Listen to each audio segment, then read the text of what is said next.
Kamada. Lusot si Freeman. Another no fear slam. Face your fears, live your dreams from Kevin Freeman. Yeah, partner. No? Look at this move. Just a quick step towards the hole and he is gone. That's slow-mo. Brought to you by PLDT Text 135. If you can't say it, text it.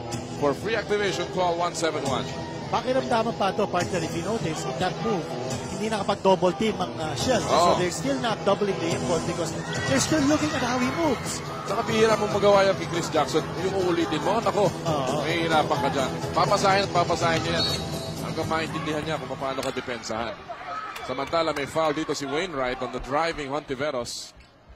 Wainwright will pick up his first personal foul. That is the 15th foul, however, for the Shell Turbochargers. So, nasa or the 6th na. pala. 6 na. So, nasa penalty na sila. Shooting situation na. With 6:44 still to go.